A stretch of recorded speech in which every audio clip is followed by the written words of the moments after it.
Good evening, everyone. Hello, good evening. Thank you, Peter. Have a seat. And AFTAB. So once again, we're going to have another BoF. We're going to discuss network abuse again, and it's the same sort of flavour as last time, where we'll be getting updates from various certs. Now, a BoF, it's a great way if you've got something to talk about.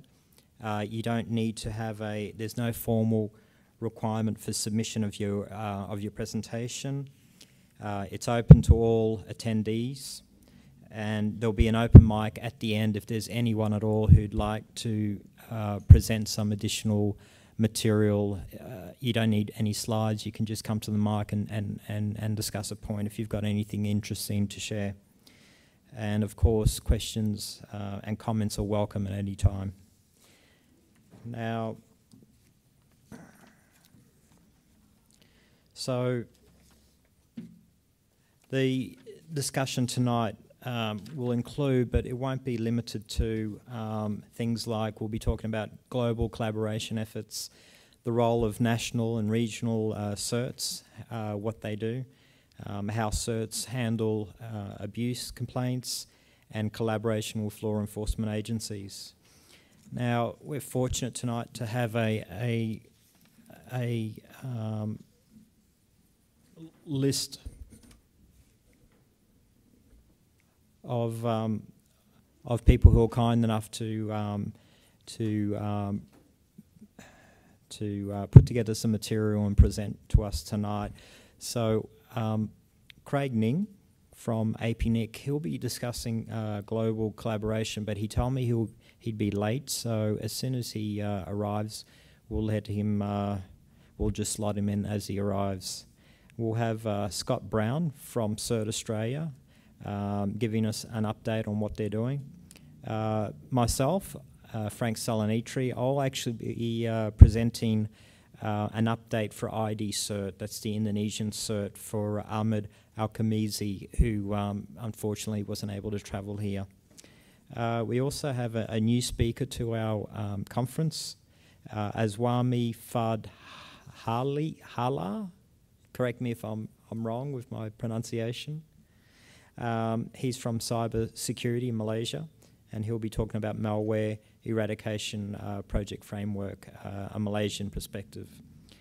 And also another speaker, new speaker to our conference. We've got Barry Brayley from the New Zealand Internet Task Force, a trust group of volunteers in a country with no national cert. So that should be quite interesting.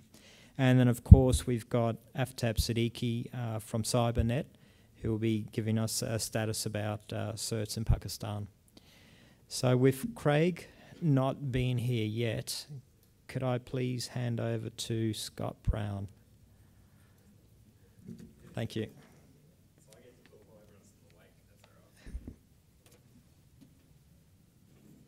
Thanks. Do I hit it to get going? Just give him time to catch up. Sorry.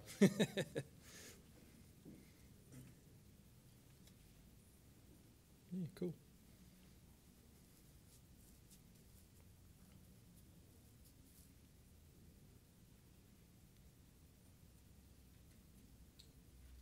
Brenda, next set of slides.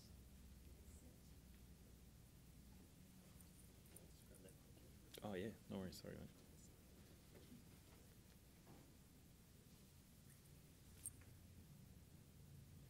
So I can probably start yabbering while they figure out the slides. So I'm Scotty from CERT Australia, noting that there are a large contingent of AP CERT members in the room that have just spent the last 2 days in our office. Hi again. For the rest of you that haven't met me, hi. As Frank mentioned, I'm with CERT Australia, so the national CERT here in Australia. And when I sat down to write a couple of slides for tonight, I had a look at what Frank had put together on the APNIC website around the focus for the BoF and tried to put some slides together, I guess from an Australian point of view on how we see a CERT function as a national CERT within the Asia-Pac region, and what we've been doing for the last few years and I guess how we run as an organisation.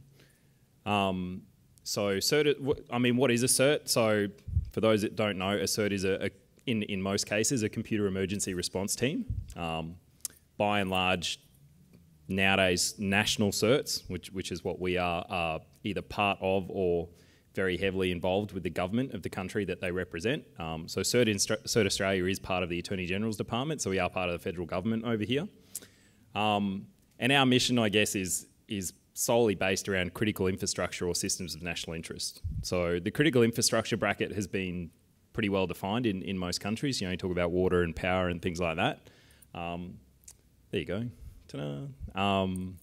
Systems of national interest is a little bit more vague on purpose. So the idea with that one, thank you very much. Oops, where am I going? There you go. So the idea with systems of national interest is that we deal with organisations, Australian-based organisations, that if they have a bad day will have a large impact on Australian society kind of thing. So that can be large organisations, obviously, that either employ lots of people or you know, mine a lot of resources or something like that. But it might be smaller organisations too that write some key bits of software that are used in critical bits of infrastructure within the country and things like that. So Cert Australia kind of has... sorry, I'm just trying to catch up with where the couple of slides I missed. So you've got there that we've got around sort of 500 to 600 Australian businesses on the books now that we partner with. And by partner, that can mean any number of different things for different businesses. Larger businesses themselves nowadays, it's not uncommon for them to have their own internal certs or C-certs. So you might see large banks or companies that have been around a while that understand the security side of things a little bit better, have their own internal cert that take care of a lot of that capability for the organisation. But they still work with us in some cases where the incident might be outside of that organisation. We're part of a whole of government strategy, I guess, from the Australian side of things. So when we were set up, we're part of the Australian Cybersecurity Operations Centre, which is based down in Canberra. So that's us, ASD, formerly DSD, the Federal Police, ASIO and Defence. So the idea there is that CERT looks after essentially private networks within Australia. That's our remit. ASD do government networks. You've got the Federal Police that do the criminal aspect of the cyber problem, I guess. And then you've got ASIO that look at the espionage side where cyber is a component of a bigger picture kind of thing. But nowadays, obviously, the people or the bad guys that are doing things to private networks are also doing them to government networks and vice versa. Stuff you find on private networks, you find on government networks. There's not this sort of delineation between these guys only target government and these guys target, you know, private industry and things like that sort of thing. So that operationally, we sit together in that building down in Canberra and work quite well together. Physically, CERT has offices here in Brisbane, which is where all the AP CERT guys have been for the last couple of days, and then the rest of the guys are down in Canberra. This is a little blurb that you can go read about it, but essentially the CSOC was set up, I guess, as a proof of concept type thing, and historically was primarily funded and resourced by ASD or Defence. It's been recognised that that's worked exceptionally well at an operational level within the country kind of thing. So the next evolution is the Australian Cybersecurity Centre, which doesn't sound too different. But the idea is basically that other organisations are throwing more resources at the centre. So instead of it being primarily Defence with a couple of CERT and a couple of AFP and a couple of ASIO, all of our guys in Canberra moving, all of those organisations are essentially throwing more bodies at the problem. So it's not just a defence thing kind of thing. This is the best slide that I could find in our stuff internally around how we operate kind of thing. So at a high level, you look at it, we've got a proactive side and a reactive side. So the proactive side is all about trying to prevent some of this stuff and prevent people having a bad day. The reactive side is obviously dealing with that when it actually happens.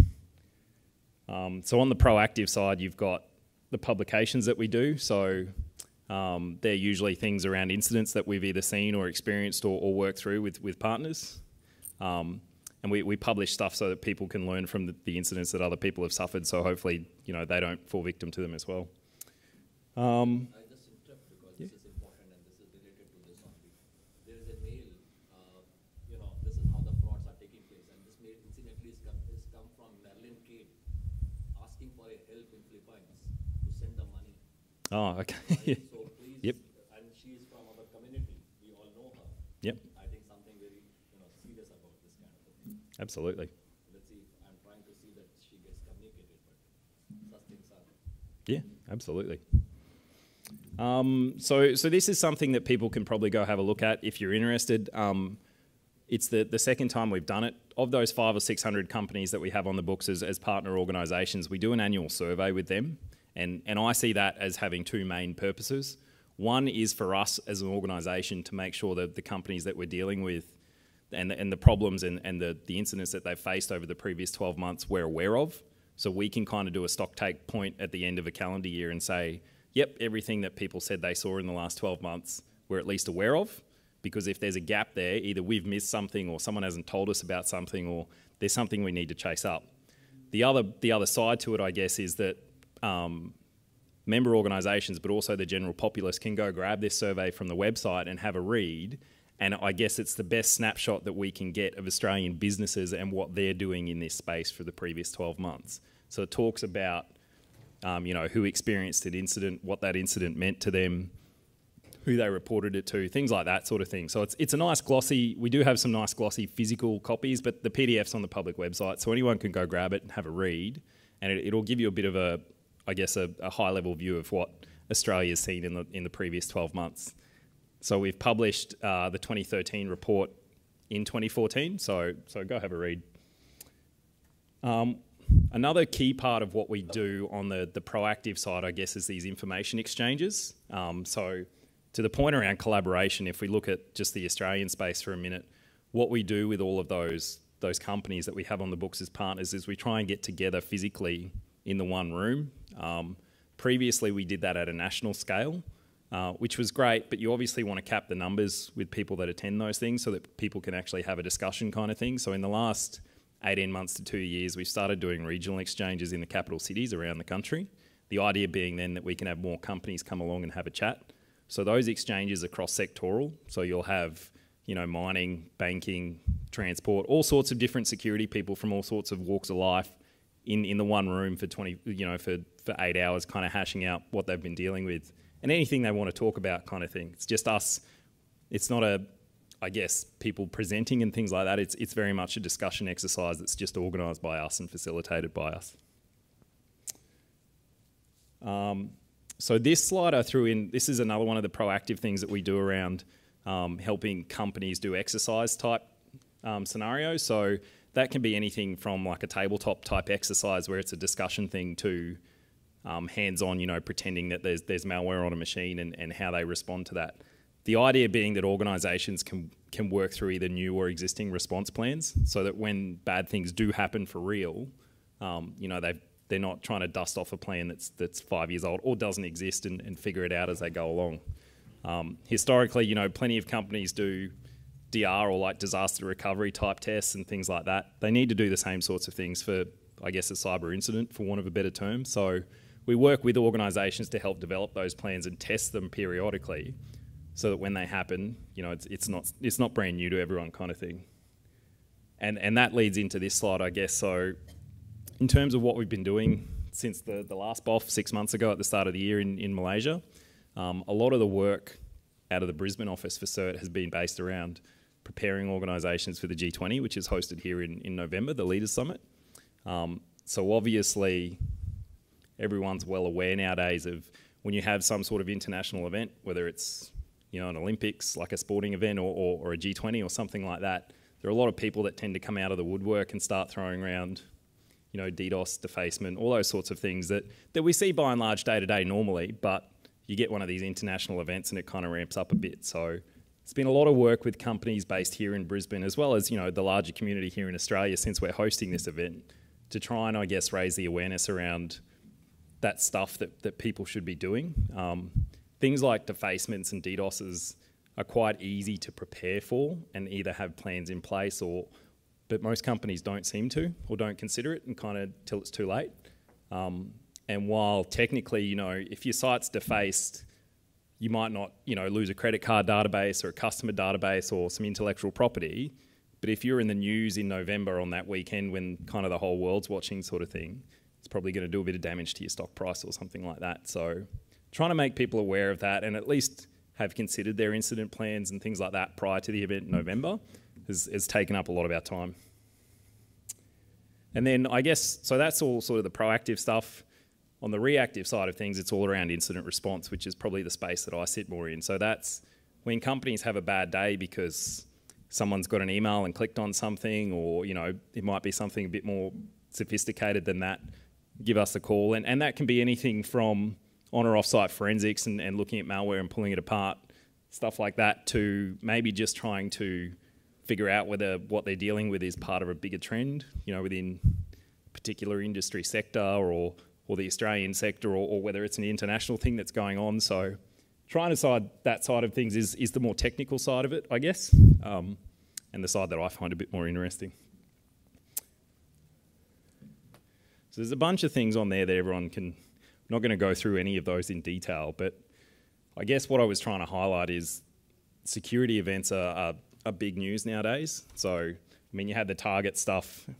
The Heartbleed thing was just after Apricot. Yeah, that's about right. So, you know, this stuff's big news nowadays, and there's lots of money involved too. I mean, you don't have to go too far nowadays to find a vendor that's willing to sell you something that will fix your cybersecurity problems, and, you know, that's fine. But this stuff's big news, and it's obviously quite a big industry and a growth industry. So this stuff continues and will continue. Same with this side of things, you know, and that's not picking on anyone in particular, but, you know, there's been a bunch of IE 0 days this year. There's been a few more from Adobe, a few more from the usual suspects kind of thing. But what I was trying to highlight with, and there's one more slide here around the actual actors behind some of this stuff. So this can be from industrial spies, you know, people trying to steal intellectual property, maybe for commercial gain or something like that. Individuals, organised crime syndicates, issue-motivated groups, and then obviously down the bottom, you know, foreign intelligence services and those types of things. But this is the slide I guess I was trying to get to. It's very easy to talk about all of the problems that we have. This is a large problem space, and there is no easy fix. When you look at this stuff, it's very easy to keep reading and keep reading and keep reading and kind of getting more depressed and more depressed and more depressed sort of thing. So we want to make sure that people understand while it is a large problem space, there is stuff that you can proactively do which hopefully should address some of this and make your life maybe a little bit easier.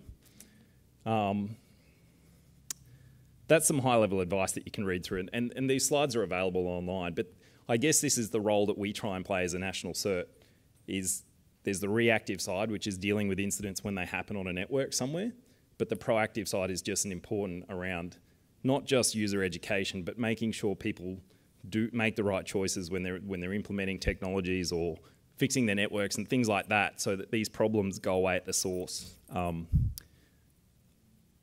A good example of that is people are quite keen nowadays to keep trying the antivirus thing and blocking file hashes and stuff like that, and you know, that works to a large extent. But again, if you stopped file execution with application whitelisting or you know, blocking executables at the edge of your network and stuff like that, the problem goes away altogether. All of a sudden, instead of chasing domains constantly, you've kind of blocked it at the source. So I guess what I'm trying to say is that quote from, was it Einstein? You know, it said, if you always do what you've always done, you'll always get what you've always got. We're in this space because a lot of people will sell you products or you know, you keep blocking domains and stuff like that. But if you keep doing that, bad guys are just going to keep coming. So we've kind of got to change approach a little bit and be just a little bit smarter about what we do at a technical operational level to try and beat some of this stuff at the source. The ASD guys, so the defence guys that we work pretty closely with, publish their top 35 mitigations, and they're updated roughly annually kind of thing. Of those top 35, that's the top 4. So you've got application whitelisting, so only allowing a certain set of apps to run on an endpoint that you've defined, patching your applications in your operating system, and then minimising users with admin privileges, I guess. So they posit that in the tests that they run each year, running those 4 should stop something around, is it 85 or 90% worth of incidents kind of thing. So I realise some of those are not easy things to implement. You can't just go away and go, all right, we'll do this over the weekend, we'll be done and problem solved on Monday. But we've seen enough real world examples now where people have gone through and spent the time implementing these things, and the signal to noise ratio on their networks has just dropped through the floor kind of thing. You know, you're not spending time rebuilding workstations with Zeus and whatever banking Trojan, whatever else kind of thing. So these are big fixes, but they can also have a large, like quite a big impact. Something that we're doing and a lot of certs are doing now, and not just certs, but also private organisations, is looking at ways to start sharing some of this threat intel in closer to real time. Us publishing advisories with IP addresses in them or domains and things like that to block is great, but someone's got to go read that advisory and grab the details and plug them into whatever systems they're running internally. So the idea is that we can automate that. IT in general as an industry is quite terrible sometimes at eating its own dog food. You know, we make these products that make other lines of business great and then we don't use them ourselves kind of thing. So there's a lot of room for automation in this space, and Sticks and Taxi is a way of doing that. And I spoke about that at the last BoF. It's a bit of a random slide, but again, the slides are available online. I'd encourage people to go have a read of this PDF down the bottom. A couple of guys from a couple of different universities in the US have written a paper sort of post-incident around Heartbleed earlier this year. So everyone knows what Heartbleed was and what happened kind of thing, but they've tried to pull it apart and figure out what worked and what didn't in terms of the response, both from a disclosure point of view, but you know, a patching point of view, communication point of view. It's a really interesting read. It is a little bit long, it's a little bit wordy, but I know some people have to hop on planes and travel back at the end of the week and stuff, so I figured it might be poignant just for people to have a, you know, I think it's a 20-page PDF or something like that, but it's well worth a read. There's our contact details. I should have mentioned, Simeon and Andrew are hiding down the back there, but they're with me at CERT as well. So the three of us are around for the rest of the BoF. Yeah, wave. So we're happy to have a chat if any of that stuff, noting it was a 10 or 15-minute time slot. You know, if anyone's got questions about any of that stuff or anything in general, we're more than happy to have a chat. Thanks. Yeah. I was just interested about the proactive activity that you do with organizations that you deal with, or that you provide services with. Yep. Do you do like preparatory planning, like risk reduction planning, assessing the vulnerability or the risk that they have with the organization and make a plan? Sure. So we're involved in those discussions with organisations. We walk a bit of a funny line in that, being the Australian government, we can't perform, any sort of actual, I guess, we can't go in and do a pen test. We can't go in and write a risk assessment or something like that, because that's essentially the Australian government providing you something. And then if something goes wrong, there's obviously a liability issue and whatever else there. It's the best way I can understand it. So while we don't provide those things themselves, we do work with organisations to achieve those. So whether they're outsourcing that or doing it internally, we're definitely involved in those discussions and can bring, I guess, our point of view and our experience into those discussions. But it's also by and large very organisationally dependent. We don't claim to be the experts on companies' networks and their, what their IP is and what's important to them and stuff. That's got to be defined by the company. But we can definitely help them have those discussions and try and, I guess, lead them in the right direction, sort of thing. Or review documents and things like that they've come up with themselves and either look for things that we think might need to go in there as well, or be, moved up the list and stuff like that. But you do have resources that's available for public to use for good practices? Yeah, absolutely. So between ourselves and ASD, there's a lot of guides that are published around anything from, mobile phone deployments to desktop application stuff to, risk, different types of way to measure risk and stuff like that. So we do that, ASD do that. There are groups of certs and things that do that again at the next level up sort of thing. So yeah, absolutely that sort of stuff is available, yeah. Cool. Yep. Thanks. Thank you, Scott.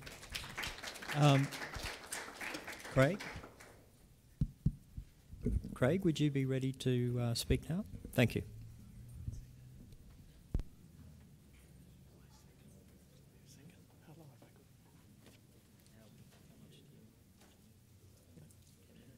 Yep.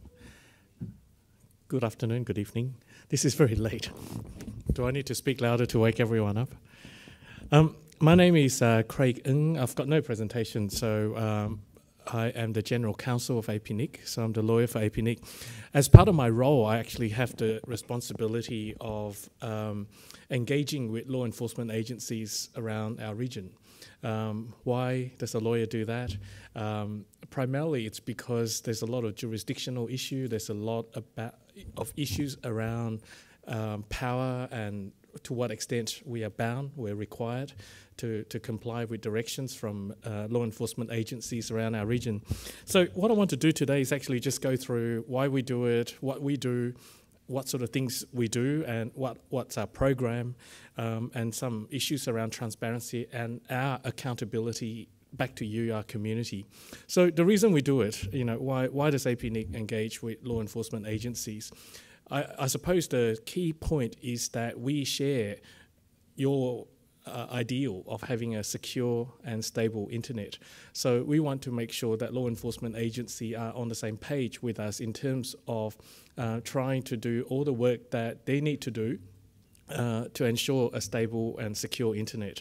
In our discussions with law enforcement agencies, it's very interesting in terms of the level of understanding of internet, how internet works, how traffic is routed, even who APNIC is and the difference between names and numbers.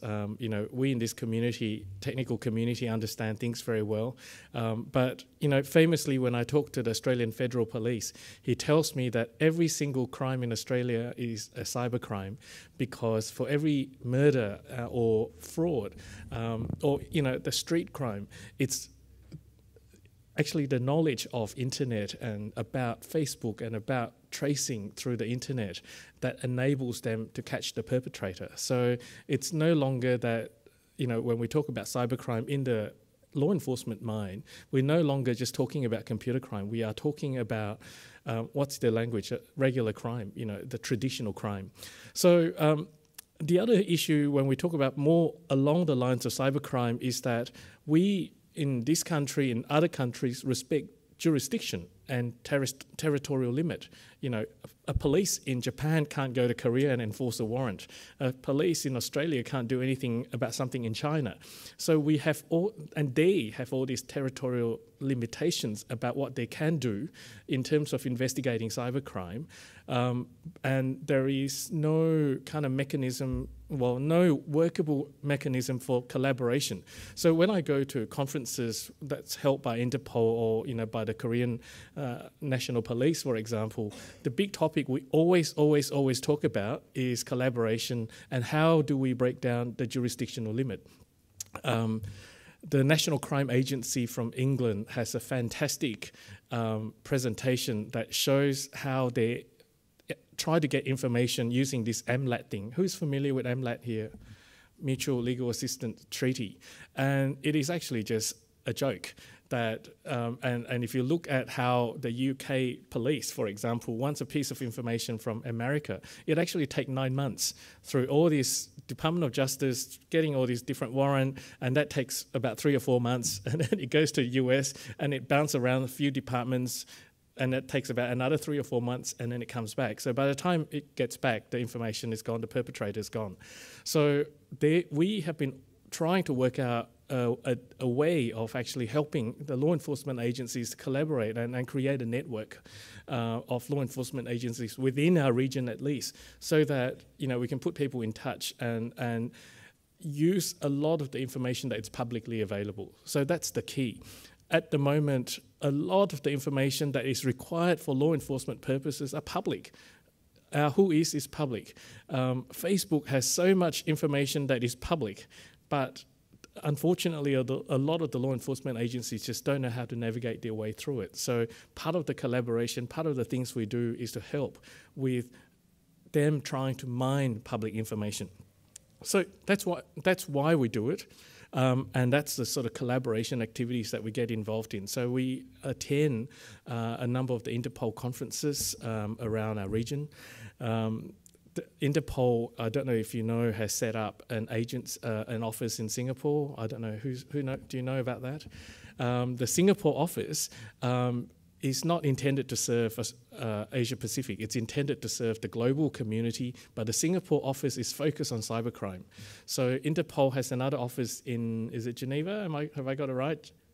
Lyon. So the idea is that the Singapore office, which is a gift from the Singapore government, a beautiful, I think, 5-story solar-powered green building that's given by the Singapore government to Interpol to set up the operations there to become a centre of excellence for cybercrime investigations.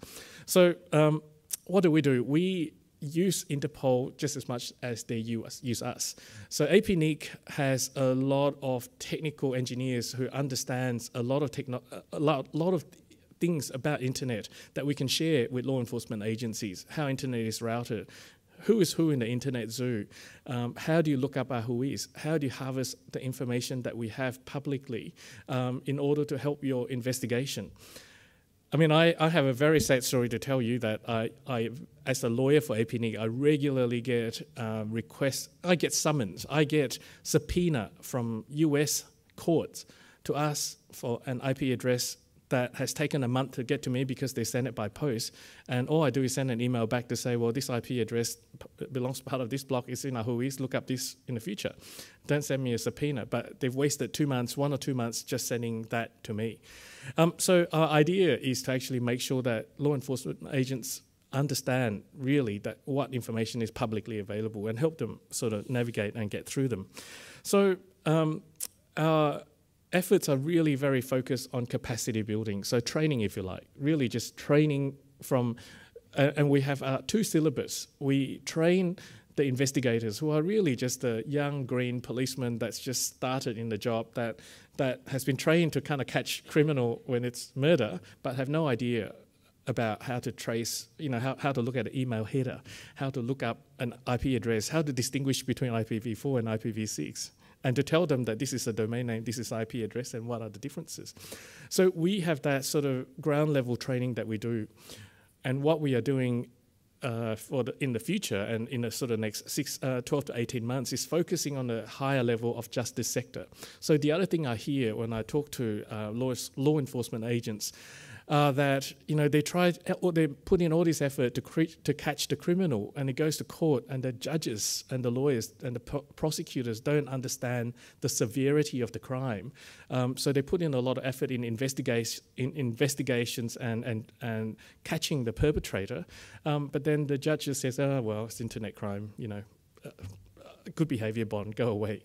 So the other part of our training is focused on what we call the justice sector, the more senior, so the lawyers, the judges, the prosecutors, and people like that, so that they appreciate the severity of internet crime. So, 2 syllabus. Last year we started this program and we started training. We work very much with Barry, who's speaking here today, from Domain Names Commissioner, but ex-New Zealand Police. So we've started doing country-by-country training, and our requirement is that if you can collect together a critical mass of, say, about 30 people, we will come to you and train you, but you have to provide all the facilities. We will train you on the stuff that you need to know about internet routing, about internet, etc. So last year we had 3 sessions, one in New Zealand, one in the Philippines, and one in Sri Lanka. For the next 12 months, what we're really doing is focusing on more regional and trying to kind of get to countries which are a lot smaller, that don't have the critical mass that can justify a trip for us. So I'm very, very keen in the next 12 months to focus on the Pacific Islands.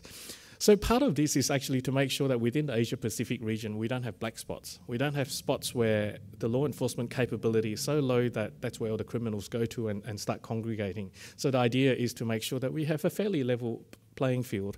So the focus for the next 12 months for me is Pacific Islands, and that's kind of tricky because there are very few of them in each country, and budget-wise, they don't really have the funds to travel to another country. So I've been talking to Survey, I don't think he's here, from ICANN, to sort of see if we can get, and with Interpol to harvest their network, to try to get to see whether maybe perhaps we go to Fiji and collect everyone into Fiji, for example. The other sort of area is Indochina that we're thinking about. Anyone from Indochina here? No, so, in talking to the police from Cambodia, I think it makes a lot of sense for us to maybe get to Cambodia and serve Cambodia, Laos, Vietnam, Thailand, for example, to kind of get that group together.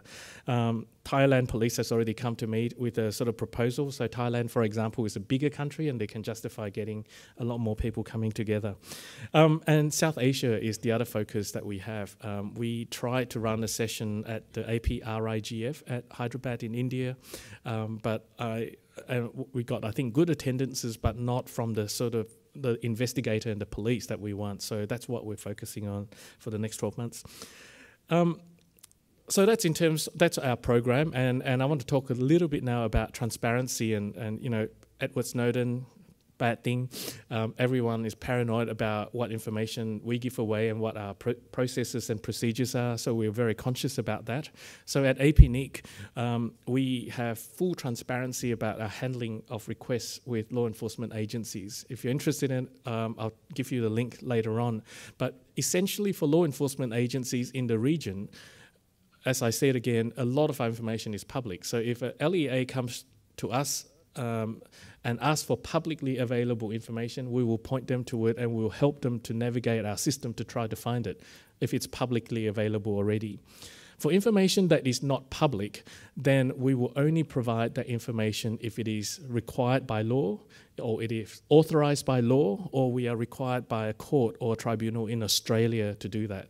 So obviously it's very difficult for us as a body that's based in Australia to actually verify any request that comes from another jurisdiction that we can't deal with. So what we do is work very closely with the Australian Federal Police, and if I get a request from a law enforcement agency from our region that request for information that is not public, then I will ask them to contact my contact at AFP in order for them to resolve how they can request the information for us to release under Australian law. So that is how we deal with requests. So just in terms of the full transparency about the number of requests, we publish that on our website as well.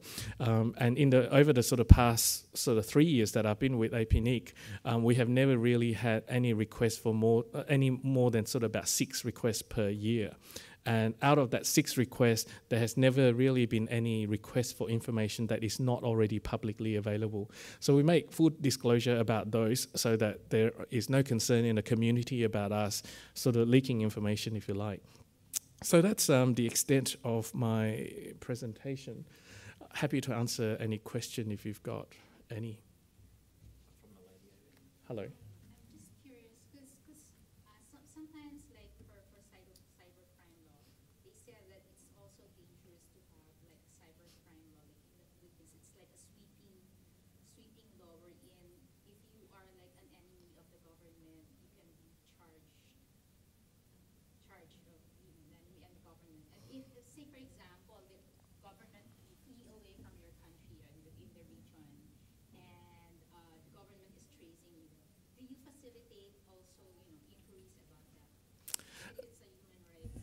Right. No, I mean, look, 99.999% of the information that people ask for is information that we have in a WHOIS database. And a WHOIS database, as you know, is at a very high level.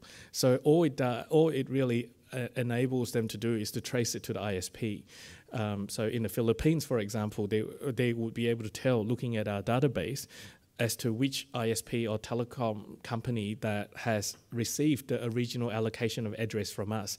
They would then need to actually approach those body to actually find out who actually has or allocated the specific IP address at that time. So the answer is,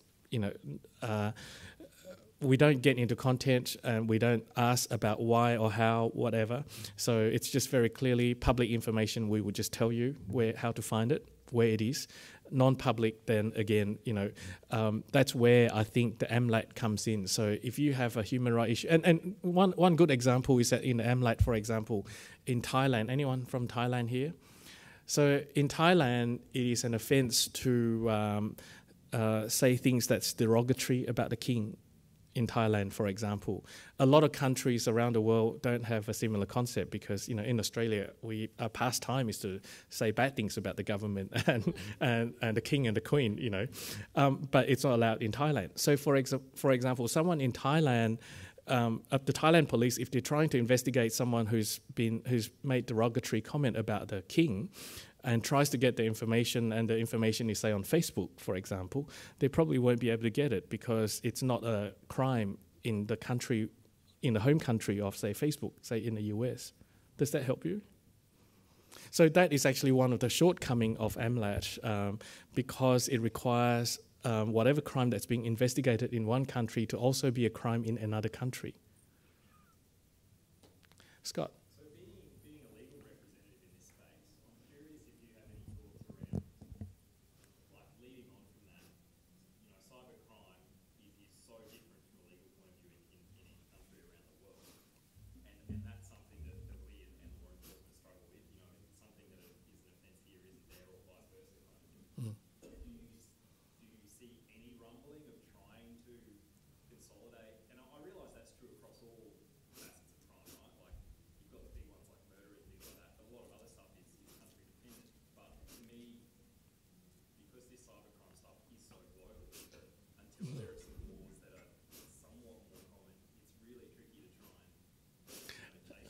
Yeah.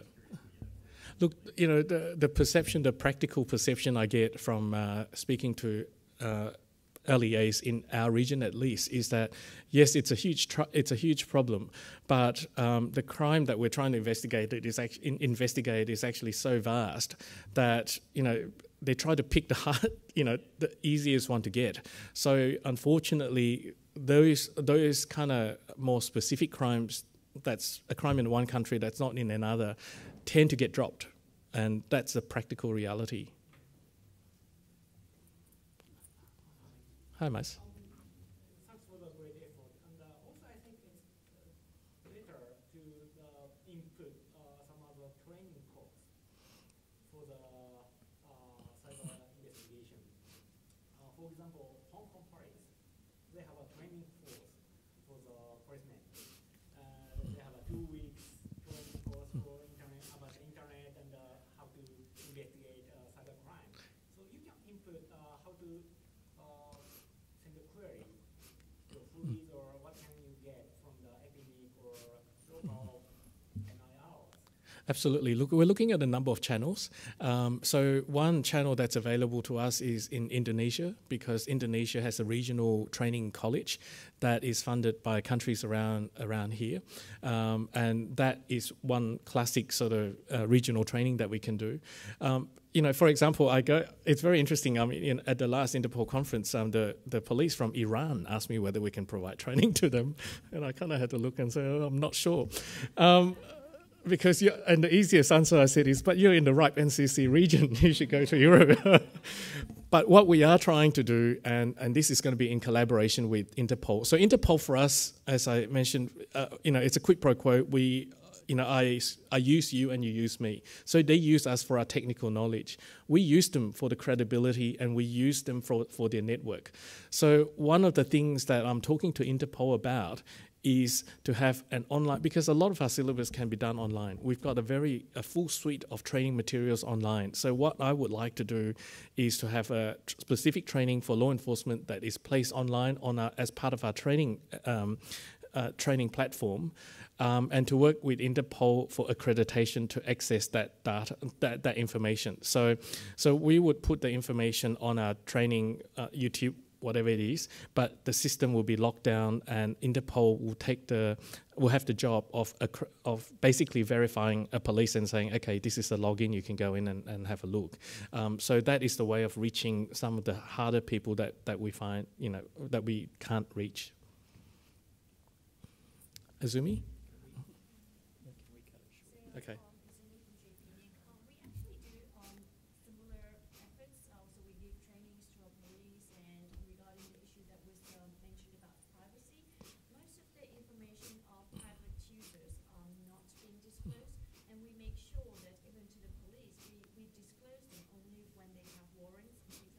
So I think it would be good if we can share practices with APNIC, and if there's anything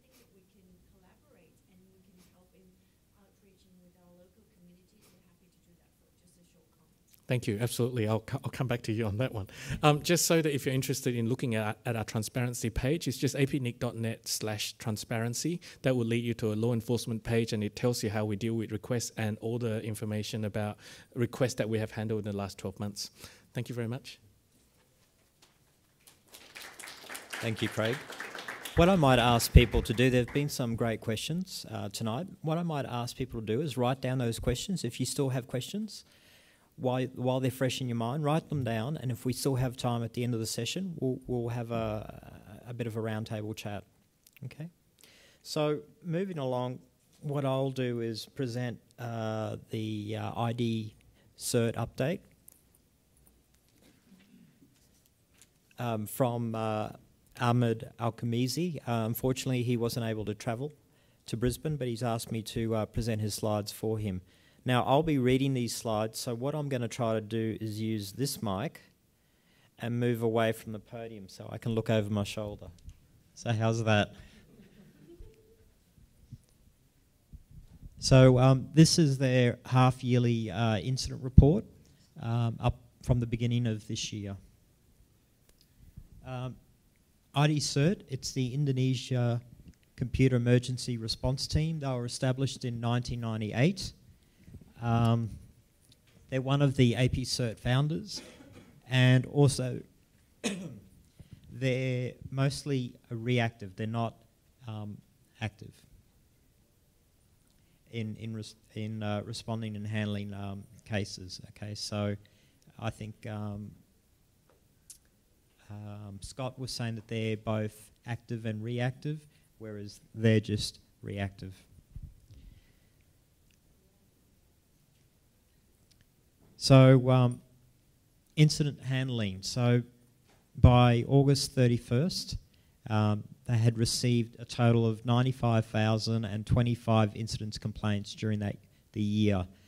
But since January this year, they've processed only 198 incidences, and 340 of them have been successfully handled and resolved. I guess when you look at the amount of volume of incidents complaints, there's only so much that a team of humans can do.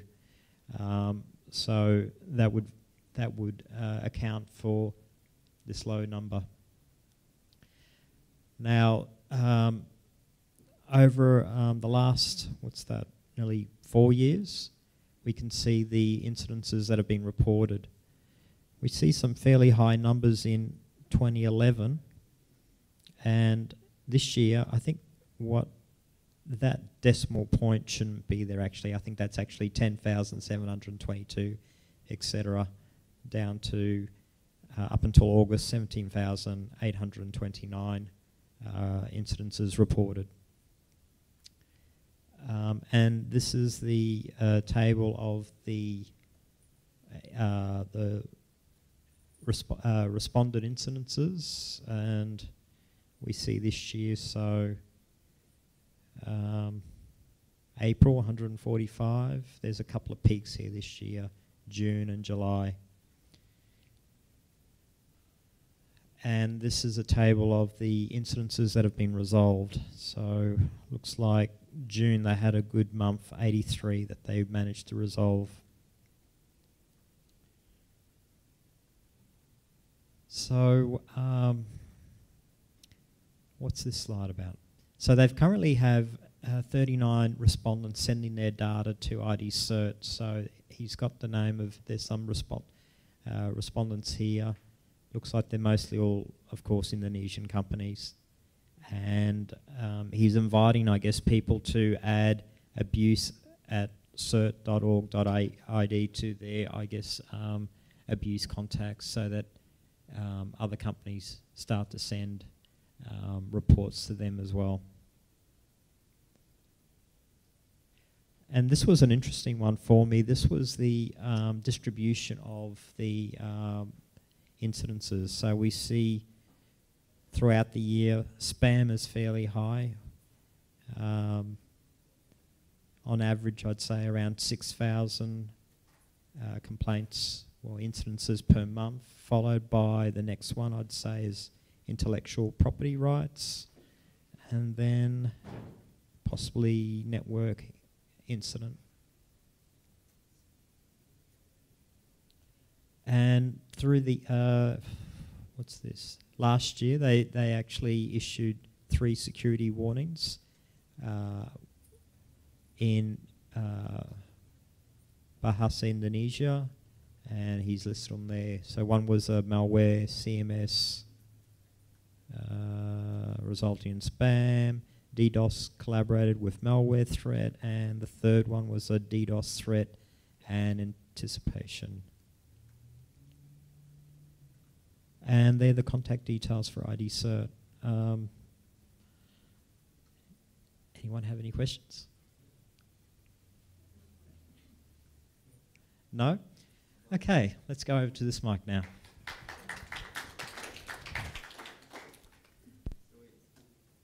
So now I'd like to invite our next speaker, Azwami. He's new to our conference.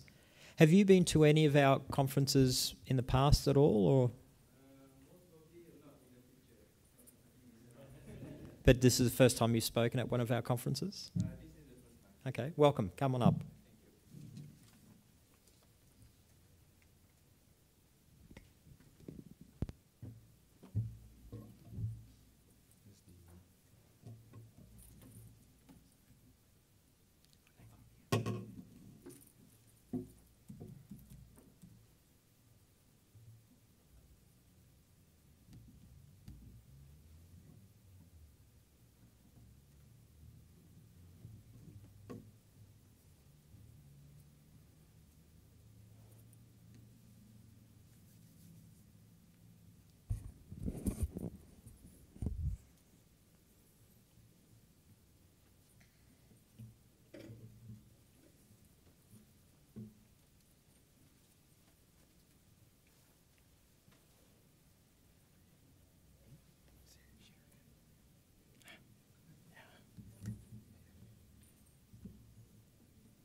Okay, good evening, and first of all, I would like to thank APNIC for giving me the opportunity to speak tonight. So, my name is Azwami Arifin, and I think I have a longer name actually.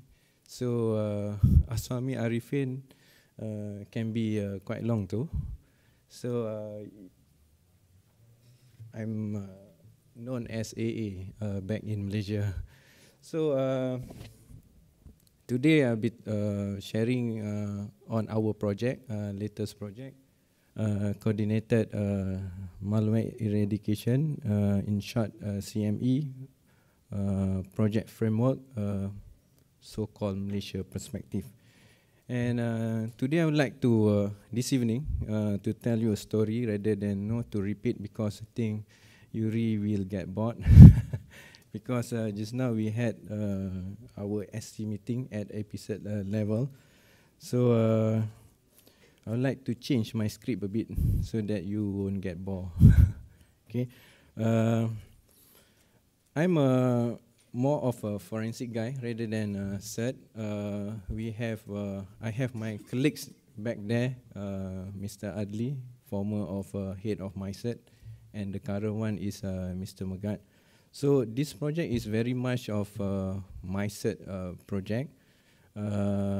It's just that when I came back to Malaysia, I'm being entrusted to look to supervise my cert together with digital forensics. And being in forensics, I have to do a lot of things. And the latest is to investigate our airplane cases. We have lost 2 airplanes this year. So I've done a lot of forensic cases. I personally involved, being called to appear in the court as an expert witness. And when I came back, and I have to be in charge of my cert, then what is the big thing that we should do. So after discussing with the team, we have decided to embark into CME. And the project, after deliberation with the team members, we divided the project into 4 phases. Yeah, the first one is to have a framework. At the beginning, I've tried to get some information. You know, the best guy is to refer to Dave Dietrich, who did a lot of takedowns in the US, and some of the colleagues have some experience to take down some of the cases in Europe. So after referring to literature, it's more of a case study rather than to get some kind of information with regard to framework, because this is massive. It's a campaign. It will involve at national level and hopefully together with AP Cert in the future. So being a forensic guy background, I involve a lot with law enforcement agencies. We have heard about Craig just now. Almost everything, be it homicide or other cases, is not cyber security or cybercrime per se. There is element of digital forensics. So in order to get the buy-in, we have to have a framework, because without framework, they would not be able to understand. Yeah, what is botnets is difficult to tell the law enforcement agencies. Bots, botnets, CNC, what they can do. Yeah, so it's a very challenging and tiring process, and we decided to have a framework so that we are able to share with them the processes, the components of the framework. So apart from the technical stuff that is very interesting for us, being the technical people, we have to have the governance part, the management part of it. And as I said, forensic is a marriage of technical and legal. So we have to look into the legal stuff, whether we can use it or not. Whether Malaysia we have a provision, legal provision to be able to do takedowns. And last but not least is the project duration. Yeah, whether it's 6 months, 1 year. At this point of time, it's difficult for me to say. Yeah. The second one, budget, money. Yeah, it's not. It's easy to say that okay, we going to have a takedown. Yeah, most probably after doing some forensic analysis, we are able to pick up certain family variant of malware. So, but the budget, how do you get the budget?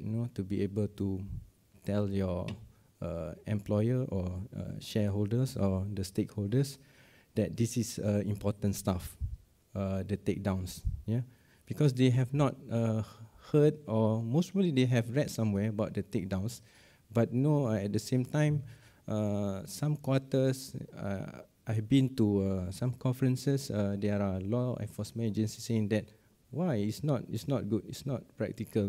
If you do a lot of takedowns, the cyber criminals, they are going to be evolving. Yeah, it's a difficult. What is really your aim or objective?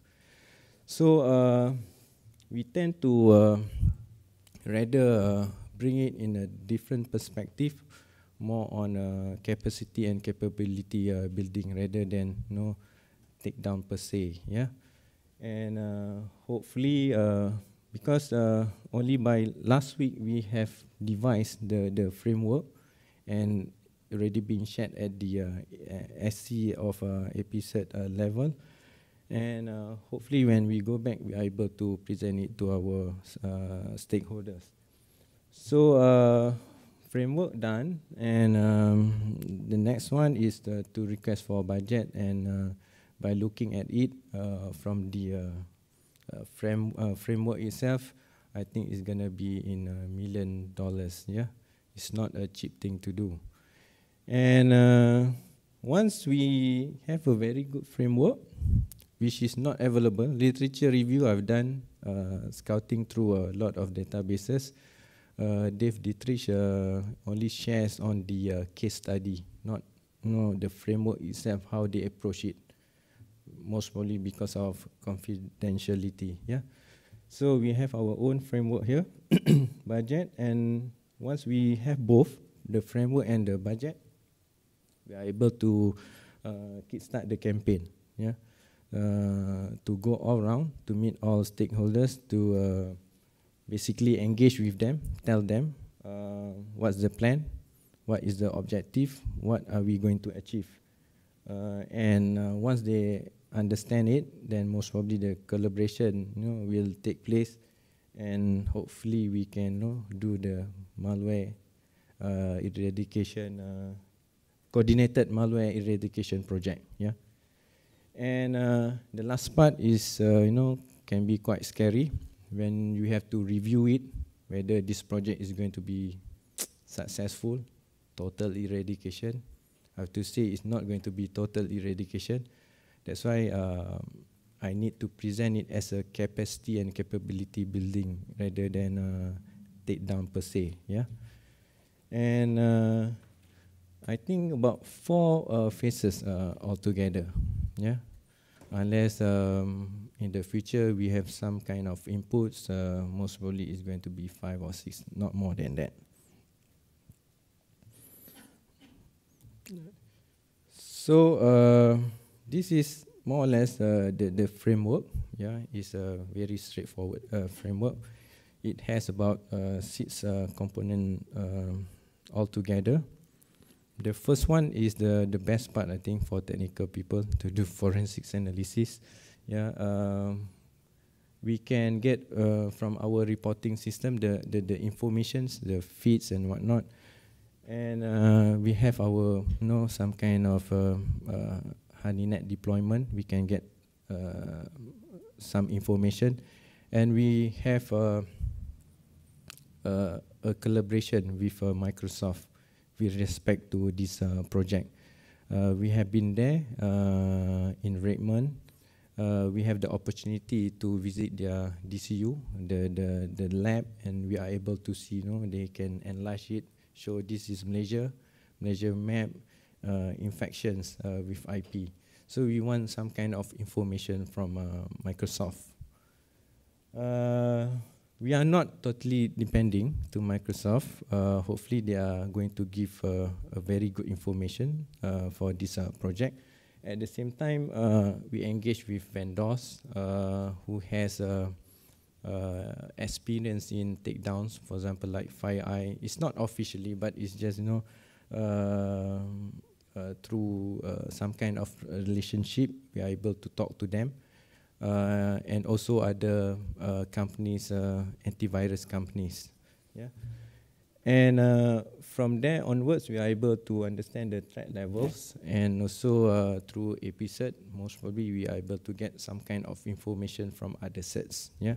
So with this respect, I mean, with the first step, we are able to more or less decide on the which malware is prevalent to Malaysia, and we can decide, concentrate, focus on one malware.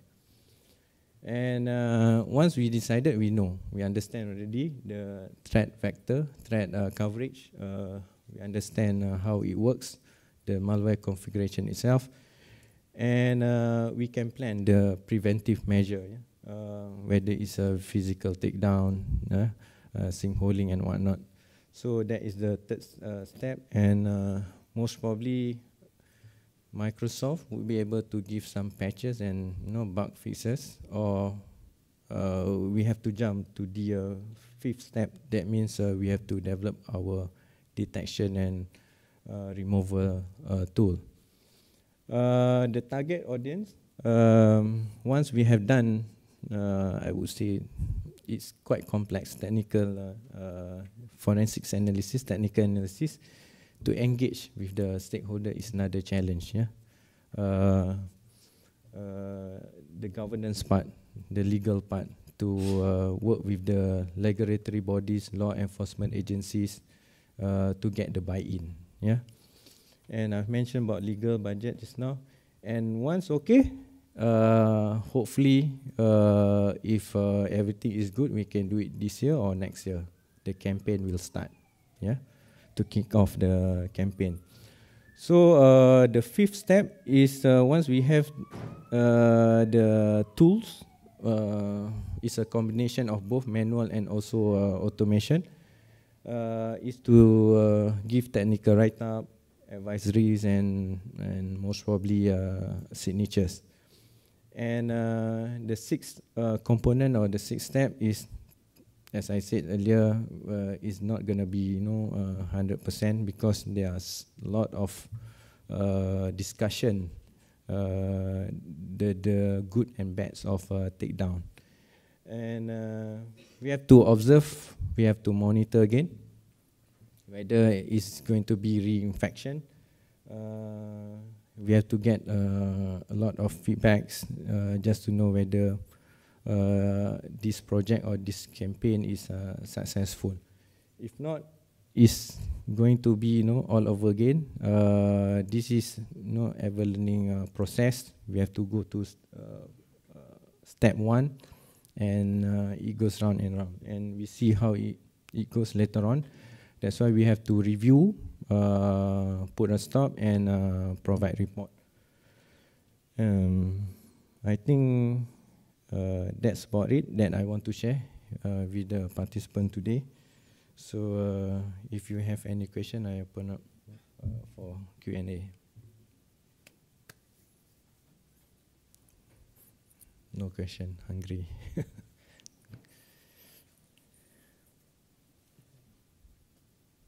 Okay? All right, thank you. Thank you.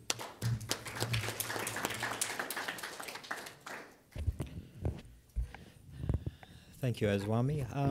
So next tonight we have Barry. If you'd like to come on up here.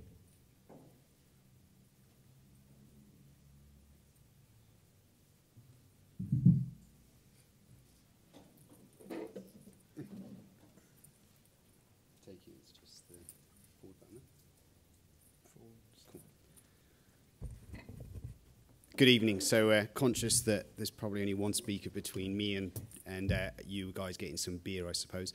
So I'll go through this. Thanks to APNIC for allowing me to come and talk. I'm trying to take some opportunities to talk about the NZITF around the region. I think that the Asia-Pacific region would benefit from having similar sort of trust groups in quite a few countries, and potentially we can then increase the sharing around the community as well, around the region, instead of just relying on this to be a very government-to-government sort of topic. So that's the kind of stuff I'm going to talk through tonight. Just to cover off, so my day job, we are APNIC members, so I work for this country code TLD in New Zealand, .NZ, and everything I'm talking about here, we're a volunteer trust group, so this is not my day job, but the reason I like to mention it is my employer does allow me to spend a significant chunk of my time working on this, which is very generous of them. So, as I've said, we're a trust group, volunteer-based organisation. We work on a meshed vetting approach so that we can maintain that level of trust and ensure that there's candid sharing within it. We've got about 150, mostly security professionals, IT workers, etc., from across New Zealand, mostly from the sort of quite experienced end of the security community. And that's really what it's about. We're building a security community as opposed to just people that work in the security industry. So the geography, so New Zealand, North Island, South Island, this little landmass here we like to call the West Island. The reason I put that up is that New Zealand's location in the world means that it's quite isolated. And as a result, some things are easier to get traction on, like ideas like this, within a relatively small country where you can quite literally get most of the experts in one big room and get some beers around and decide what you're going to do about it. So there are some benefits to that kind of proximity to the Antarctic region. It's not the weather, obviously. New Zealand, over the years, is obviously excellent for many reasons. It's a great place to visit. We're fairly good at sport. If you want to come and throw yourself off high buildings, you can do that. Also good to make movies. One thing we do have in common with Australia, both New Zealand and Australia are well known for having lots of sheep. The significant difference, and the reason I put that up, is obviously our sheep are better looking, as you can see there. So one of the things that New Zealand hasn't done quite so well over the years is the government approach to cybersecurity, if I'm honest. And a quite frank disclaimer, I've worked for both of the two government organisations that are listed there.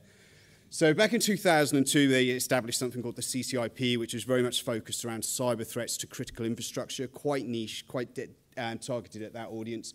In 2012, I largely managed some of the transition to establishing the NCSC, where we more formalised our role around government, but it's even more niche now with really only wanting to work around advanced persistent threats, etc., etc. And there was a cybersecurity strategy published in 2011. If you've read any of the other cybersecurity strategies in the world, you've read that one as well. It's pretty brief. If you think about the threat landscape in that time, so going back to about 2002, obviously that's evolved much quicker than New Zealand's sort of top-level approach to cyber has. So those are just some of the like big-ticket items that have been seen. And I guess from that niche government-targeted approach with just critical infrastructure is probably not going to do it for the whole country. And so around this time, some of the people in New Zealand were involved in various initiatives. Some of them involved government as well, but things like the Configure Working Group, Cyberstorm 2, the Botnet Task Force, which went on to become the event that's now called DCC. So New Zealanders are going off to these events or getting involved in these activities, and the benefit of collaborating in a much larger group is kind of becomes apparent to us. So back in early 2009, an initial idea, what we used to call the New Zealand Botnet Task Force, which sprung up, and then we renamed it to the New Zealand Internet Task Force a little bit later. So we decided to go down the route of formal incorporation. So we are a legally incorporated society, which means we have to have a constitution, you have to have an elected board. We also decided that we needed a bit of operating budget, so we introduced a pretty cheap, but nonetheless a membership fee structure, so that we can actually generate a bit of revenue and pay for things like websites and portals and wikis, etc. We also obviously have an elected board from our membership. Although it's not explicit, we've always tried to ensure that there's a good spread and mix of people on that board, and if necessary, encouraging other people to stand. So obviously, I work for a non-government organisation. We've got a couple of consultants, 2 people that work for government departments, 1 guy that works for the Big Four, and someone from a bank at the moment. And we've always managed to maintain that spread from the board. The board take a lot of the effort as like the organising committee behind the NZITF. So I put their names up. Obviously, quite a few of you will probably recognise Dean Pemberton, who's also a long-standing member of our board and quite involved in the ITF as well.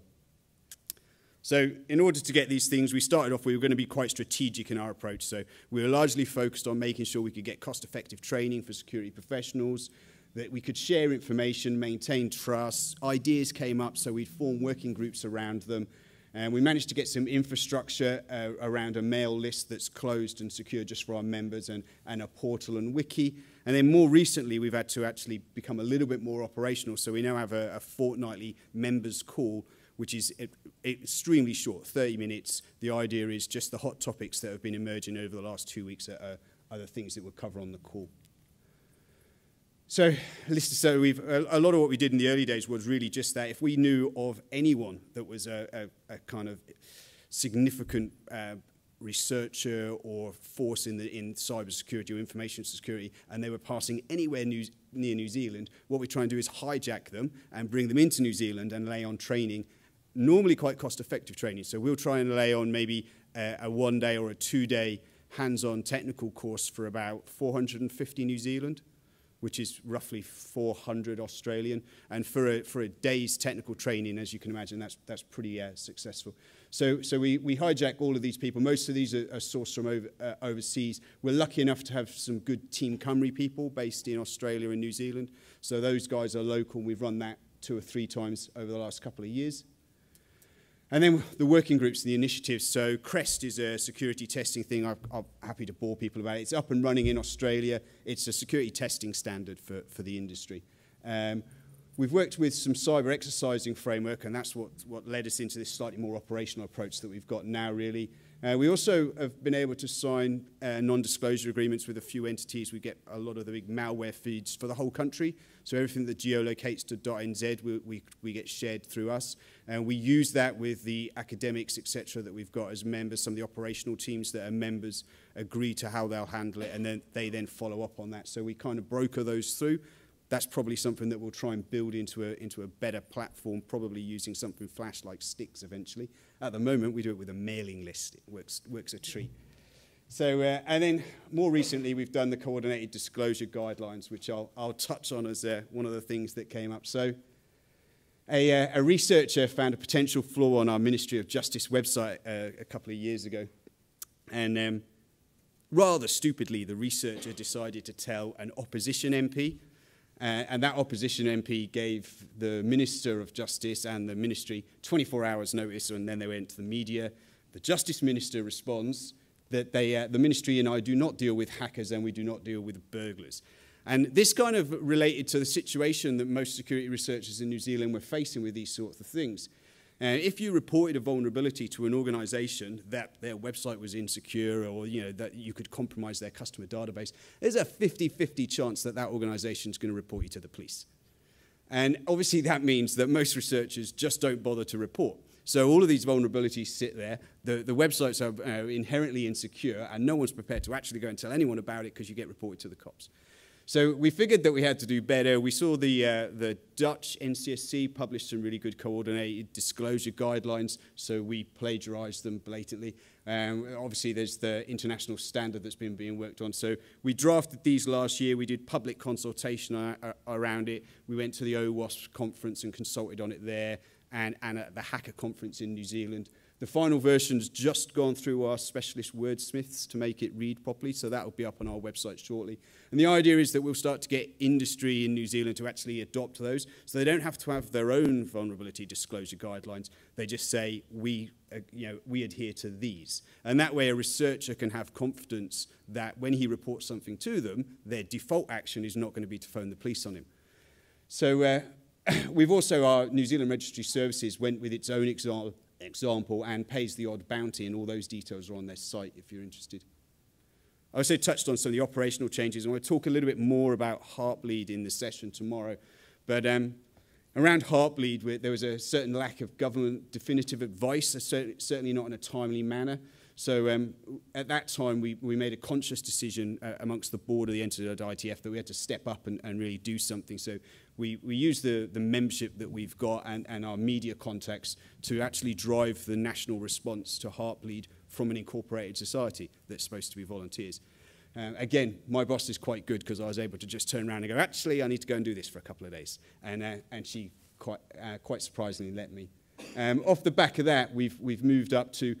This taught us that you can't just wait until it's happening and then try and figure it out. So the whole idea of standing up the fortnightly ops calls was to fill that gap of not having that national cert in place.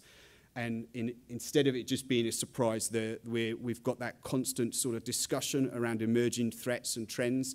And that way, when we start having to talk about something like Heartbleed, the people who are comfortable discussing that, because unless people sit down or get on a call and talk about these things, there's always hesitancy in what you're prepared to share, et cetera, et cetera. So by building that degree of trust within our membership on a more regular basis, then hopefully we'll be able to respond even better the next time something fun like Heartbleed comes up.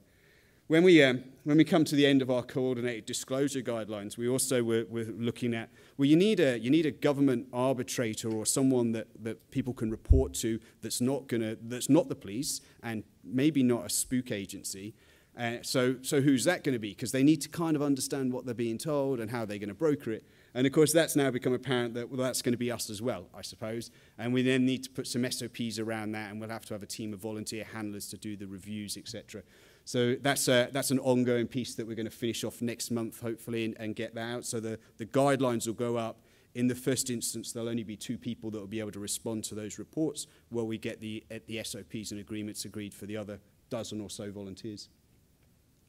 And then this is the most recent one. I thought it was quite apt for an APNIC audience. So open resolvers have been a fun thing for quite some time. So Spark used to be called Telecom in NZ. It's recently rebranded to Spark. So it's by far and large our largest ISP. And if you didn't think open resolvers were a problem for an ISP, this is a great case study. 138 open resolvers on their network brought down their entire customer network for most of a weekend. So obviously Spark are now quite interested in cleaning up their open resolvers. It was the main topic of discussion on our ops call last week, as you can imagine. So at the start of last week, our shadow server reporting was showing 6,900 open resolvers in New Zealand.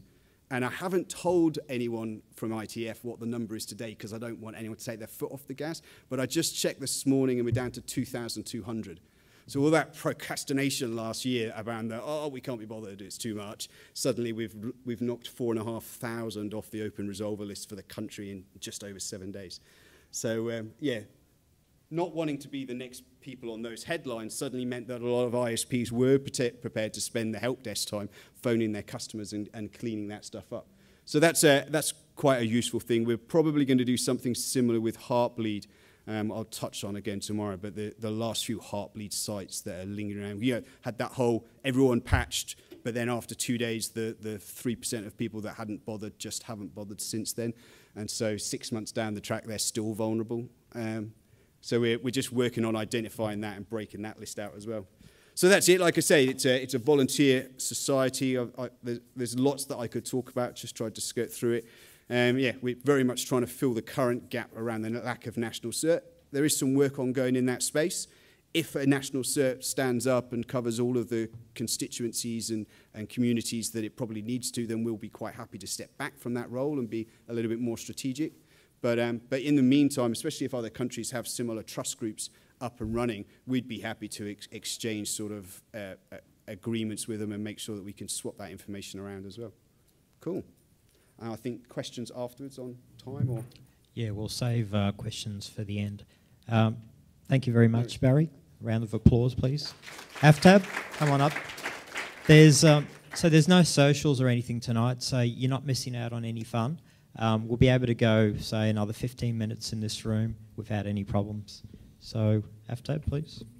Yes. Good evening, everybody. We are still up. And as Frank said, that there is no social, so you are stuck here until for... Anyway, so as Barry mentioned that they are working as an informal group, which is now incorporated. Last time in Malaysia during APNIC 37, I presented the only cert we have, the government cert. It is called NR3C. And because I don't work for them, I work for an ISP, one of the biggest in Pakistan. So we deal with them on almost daily basis. So the issue with NR3C is it is purely a government organization. So you can understand what the issue is. So at least 80 to 90% of the time, they don't respond to our calls, and they don't take any actions unless it's a live threat. So they have their own priorities and everything. So it's a long thing. Anyway. We at the end of this presentation, you'll see some links.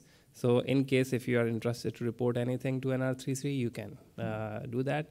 Otherwise, we have in the ISP sector for last couple of years, we have been facing this issue for in a very.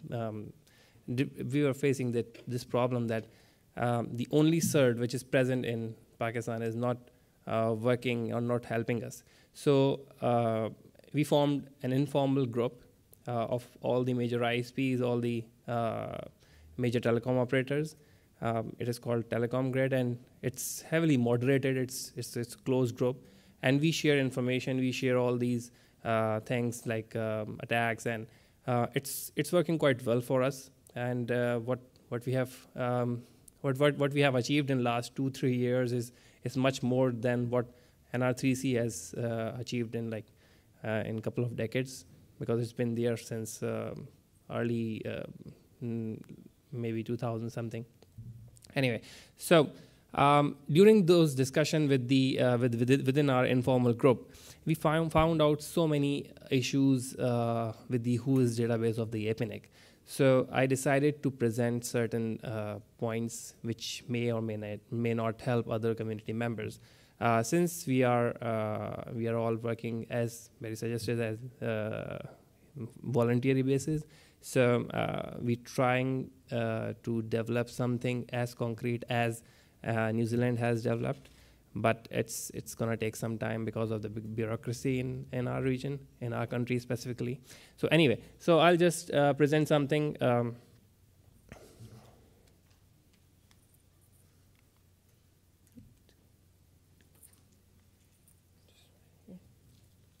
Yeah, so there are right now total 86 APNIC members in Pakistan.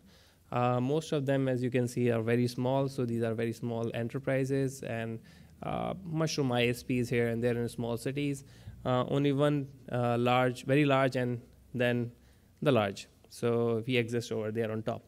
So this is the status which is quite disturbing for us, that 12 members in our country doesn't even have an IRT object. So rather than having an invalid or valid IRT object, they don't even have one. So it means they never have accessed my APNIC. So on daily basis, we receive approximately 200 network-related abuse, and 70% of them are email spams, 20% are network scanning, RC bots, 5% of phishing, and 5% miscellaneous complaints. We take immediate actions on almost all of them, rather than on email spams, on all of them, rather than on copyright infringements, because it's the problem is with the laws, because usually we get complaints from Sony and other media production houses stating that as per the US laws, and it's Pakistan, so it doesn't make any difference. So, and regarding the reports we send out, it's like 100 or so, sometimes more, sometimes less. And then the issues we are facing is in the APNIC region specifically. We have a very good response rate from North America, and sometimes from the Middle East region, because of they have a very strong certs. But the issue in APNIC region is usually there is no response from the abuse email address which they have mentioned in the IRT. At times, email box full email address. Last time I 2 events back, even I mentioned the email address during my presentation. No abuse mailbox exists. So very strange, not in our region. Usually no issues while reporting within Pakistan. As I said, we have a very strong community for such kind of issues. So before coming here, we discussed among the colleagues that how we can move forward this problem. So on that note, we formulated a couple of points. Our community in Pakistan strongly believe that it is the responsibility of the APNIC. I don't know how the other people consider it. It is not an operational stuff. Let me just show you one thing from the APNIC website itself. It says responsible management of IP addresses.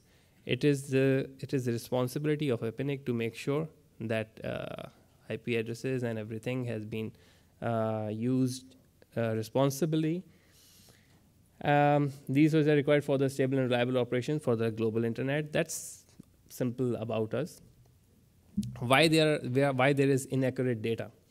Wrong data is published intentionally to camouflage the illegal actions. That's what we see in RIPE all the time, because it goes into unending loops that pointing one address to another and blah, blah, blah. Wrong data is published because object owners forget to update whose information. People move from one company to another. Email address is stale and it doesn't respond to any queries. There can be few other reasons like typos. Sometimes you forgot to write .com.pk or just write .pk, something like that. But it's very rare. Most of the time it's wrong data and intentionally or unintentionally. So how APNIC can fix it? APNIC sends email every year to all its corporate contacts for the billing purpose. So they do send emails to each and every member every year just to make sure that their corporate contacts' email addresses are valid and they are getting their billing receipts on time. So if they can do it for the billing purpose, of course, it's for the billing purpose. APNIC forces all members to create IRT objects. If you are logging into your My APNIC account for the very first time, you have to create your IRT object. Otherwise, it will not allow you to do anything. APNIC should send email, what we believe as, and from the community support, we believe that APNIC should send email to all abuse contact mentioned in the IRT and block My APNIC access in case of no response. So it's just a matter of one auto reply or whatever that this email address exists. Once an IRT object is created by a member, APNIC should add it to all the resources of the member. Let's say if you have multiple IPv4 or v6 resources in your account, prior to the creation of IRT object, if you have not added that IRT object in that particular old resource, it is still not added. So I'm not sure if that issue was corrected in the Hughes database. Is it corrected or not? No. So APNIC should regularly run a process to clean up invalid data. It's filled with invalid data because we do query a lot of time. So there should be a mechanism, not a very lengthy one, a one-click mechanism just to notify that this data is not valid or something like that. So that's what we believe and should be implemented. How? I'm not proposing a policy at this moment, but I would like to see some remarks from your end, say that if we are asking for too much. So these are the not so useful links. So even if you are interested, you can go on and file your complaints over there. So that's it from my end, and I would like to hear some comments, and because this is the end, right? Yes, thank you, Aftab. Thank you. Can I have a round of applause for Aftab now?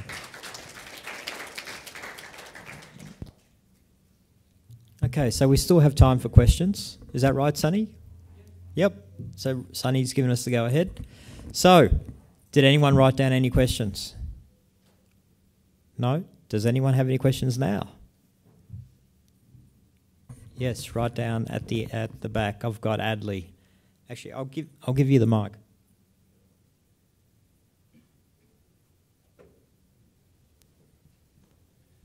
Not a question, but a comment. Is that okay? Yeah? No? All right, so just comment based on the last two presentations from Barry and Aftab.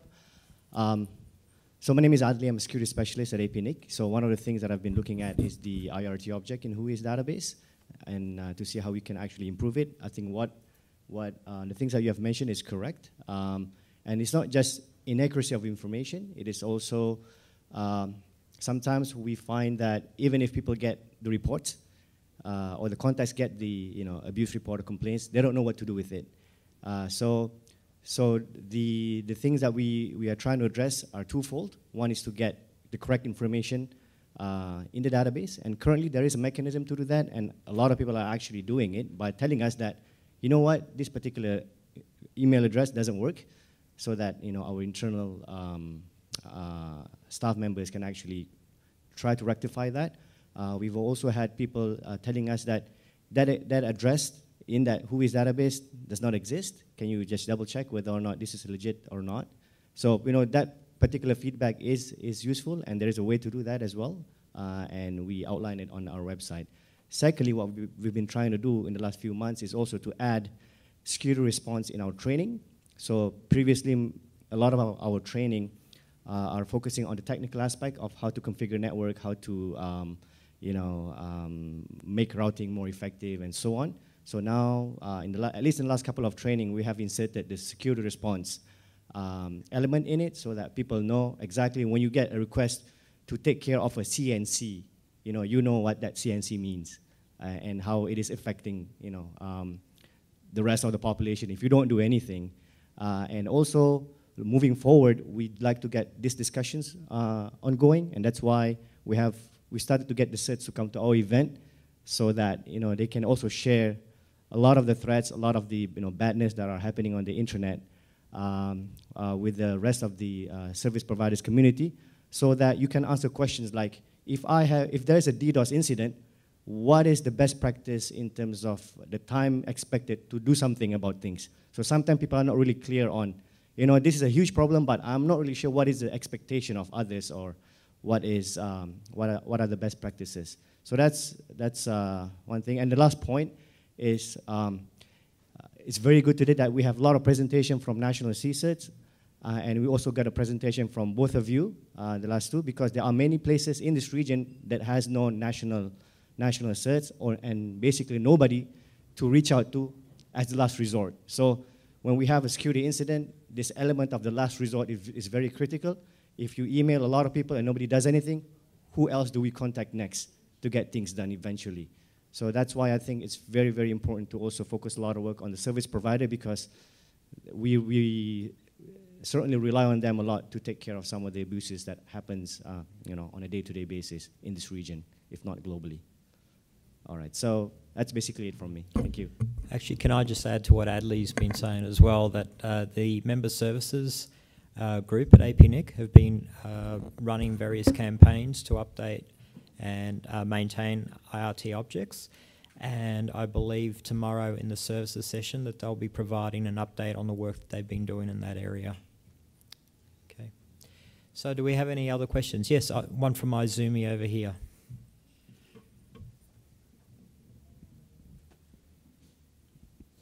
Hi, it's me from APNIC. First, a comment about this BoF itself. Well, maybe the number of participation is not that large at this stage, but I think the initiative of trying to have better collaboration between the CERT and operational community is great. So I would like to see this effort continuing in. Because I'm not really like an expert in security, I don't know how we can encourage more operators to participate and make it interesting for both, but would like to explore on this point, and that's one observation. And regarding the proposal or the idea put from AFTAB, I think it's very interesting. And we actually get feedback from our ISPs as an NIR running WHOIS. And it seems that a lot of the ISPs do feel that it's important to have the contact registered, but they're actually also struggling to make this contact effective, because they're getting so many emails, including spam.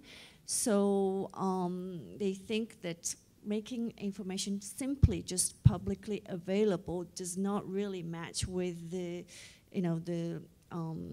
effectiveness of taking the measures. And one of the ideas that was suggested was perhaps have like a shared database between, I don't know, co-operators or something, so that people can contact you immediately. And I think those people don't feel so comfortable to have the information publicly available. I don't know if it's good to only rely on that and not publish anything. Maybe we need some sort of balance where people can publicly contact anybody, but it might be worth considering having some additional way of networking on working on this kind of abuse or spam issues. Thank you, Izumi. Any other comments from anyone? How about the young lady from the Philippines? You had lots of questions earlier on. Thank you very much. No? Okay. In that case, I'd like to thank you all for coming tonight, and well, have a good evening. And we'll see you tomorrow morning, bright and early. Good night. Thank you.